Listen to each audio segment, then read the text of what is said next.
तो कैसे हैं आप लोग। होप करता हूं कि आप सभी अच्छे होंगे। तो स्वागत करता हूं आप सभी का हमारे इस चैनल गुरुकुलम पिलर पे। तो दोस्तों, जैसा कि पिछली क्लास में हमने पढ़ लिया था सब्लिमेशन, ठीक, तो हम पढ़ेंगे effect of change of pressure on the change of matter.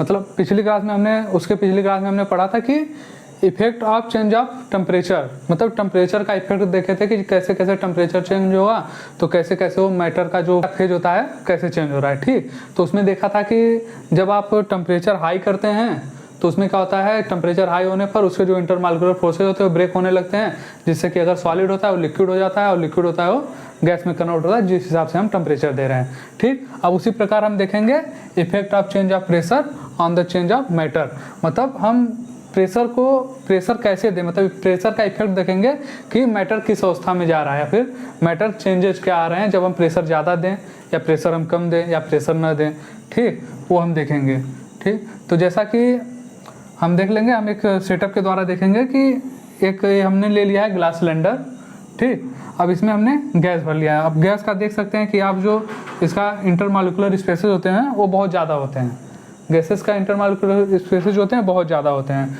ठीक। और इसमें इंटरमॉलिक्यूलर जो फोर्सेज होते हैं बहुत कम होते हैं, बहुत मतलब लिस्ट, गैसेस के जो इंटरमॉलिक्यूलर फोर्सेज होते हैं वो लिस्ट होते हैं, ठीक। तो इसी का आप लेंगे, हम गैस ले लिए हैं, ठीक। अब इसको हम क्या किए हैं, ऊपर से एक पिस्टन लगा दिए हैं, ऊपर से हम एक पिस्टन लगा दिए हैं, तो इसको हम इसके ऊपर से प्रेशर देंगे, ठीक, यानी कंप्रेस करेंगे, प्रेशर देंगे तो हम यहाँ पर क्या देखेंगे कि जब हम प्रेशर इस पर देंगे तो इसका क्या होगा, जो इंटरमॉलिक्यूलर स्पेसेस होंगे वो कम होते जाएंगे, इंटरमॉलिक्यूलर स्पेसेस जो होंगे वो कम होते जाएंगे और इंटरमॉलिक्यूलर फोर्स जो होगा वो बढ़ेगा। जो इंटरमॉलिक्यूलर फोर्स होता है जो आपस में उसे पकड़े रहेंगे फोर्सेस, वो क्या होगा, स्ट्रांग होता जाएगा, ठीक। तो इससे क्या होगा कि ये जो गैसेज होगा वो लिक्विफाई हो जाएगा, जो गैसेज होगा वो लिक्विफाई होगा, जिसका इसका एग्जांपल हम दे सकते हैं कि इसमें सीएनजी में और इसका सीएनजी में देख सकते हैं और एलपीजी में देख सकते हैं इसका एग्जांपल हम, तो उसको हम प्रेशर से जो होता है गैस को उसे हम लिक्विफाई कर देते हैं, ठीक। तो यहाँ पर वही लिखा है कि ऑन इंक्रीजिंग प्रेशर, जैसे जैसे हम प्रेशर को बढ़ाएंगे वैसे वैसे इसका इंटरमॉलिक्यूलर फोर्सेज जो होता है वो इंक्रीज होता है। जो भी इसमें मैटर के वो रहेंगे पार्टिकल्स, उसका जो इंटरमॉलिक्यूलर फोर्सेज रहेगा वो इंक्रीज होगा, ठीक, जिससे कि जो स्पेस होंगे इंटरमॉलिक्यूलर स्पेस वो कम होने लगेंगे, जिससे कि ये लिक्विफाई हो जाएगा, ठीक। समझ में आया? नहीं समझ में आया तो कमेंट जरूर कीजिएगा, ठीक। तो दोस्तों, इसमें हम एक चीज़ और पढ़ लेंगे, क्या कि gases can be liquefied by, मतलब गैसेस किस किस प्रकार से लिक्विफाई हो सकता है, हम उस पर क्या क्या इफेक्ट देंगे कि वो लिक्विफाई हो जाए, ठीक। तो उसमें पहला एक आता है कि by applying pressure at room temperature. Room temperature क्या होता है, जैसे नॉर्मल, जैसे यहाँ पर है ये रूम टेम्परेचर, और पूछा जाएगा कि रूम टेम्परेचर मतलब क्या होगा, तो रूम टेम्परेचर होता है आपका 25 डिग्री सेल्सियस, ठीक।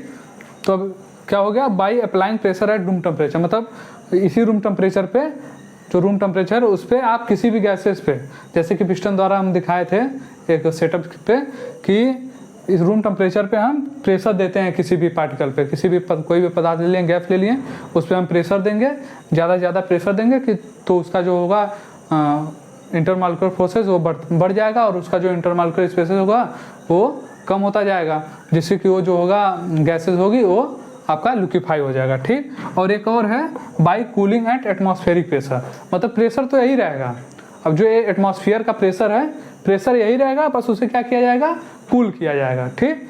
इसको हम कूल कर देंगे, जैसे कि फ्रीजर में आप, वही है, फ्रीजर में आप गए पानी रख दिए फ्रीजर में डाल के, तो उसमें क्या हो जाता है, वो सॉलिड हो जाता है, आइस के फॉर्म में कन्वर्ट हो जाता है, ठीक। प्रेशर तो वही रहता है जो प्रेशर एटमॉस्फेयर का रहता है, ठीक, लेकिन उसमें क्या होता है, कूल कर दिया जाता है, उसे कंडेंस कर दिया जाता है, ठीक। ये दो हो गया, दो तरह के से हम कर सकते हैं। और इसमें एक होता है बाय कॉम्बिनेशन ऑफ बोथ, मतलब ये दोनों प्रक्रियाएं एक साथ ले लें तो उससे भी हो जाएगा, ठीक है।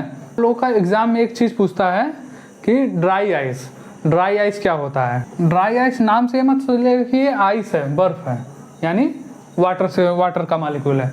ये क्या होता है, CO2 होता है, CO2 होता है, ये CO2 होता है, लेकिन ये सॉलिड फॉर्म में होता है।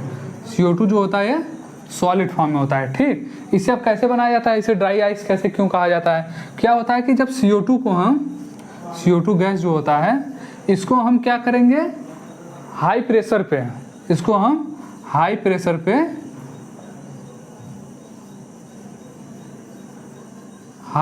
पे और -78 डिग्री सेंटीग्रेड, -78 डिग्री सेल्सियस पे जब इसको कूल करेंगे हम हाई प्रेशर पे, तो ये क्या होगा, जो CO2 गैसेज होते हैं वो क्या हो जाते हैं, सॉलिड में कन्वर्ट हो जाते हैं। वो सॉलिड में कन्वर्ट हो जाते हैं तो उसे हम क्या कहते हैं, ड्राई आइस कहते हैं।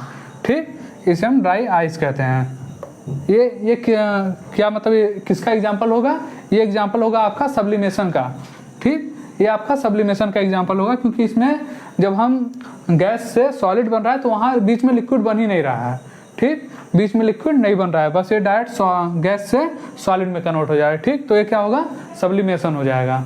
और यहाँ पर ये देख लेना, हमेशा याद रखना कि अगर ये -78 डिग्री सेंटीग्रेड है, -78 डिग्री सेल्सियस, अगर ये इससे एक सेल्सियस भी ऊपर गया, ठीक, अगर इससे एक सेल्सियस भी ऊपर गया, -77 भी हो गया, तो ये डायरेक्ट क्या हो जाएगा, गैस फॉर्म में कन्वर्ट हो जाएगा।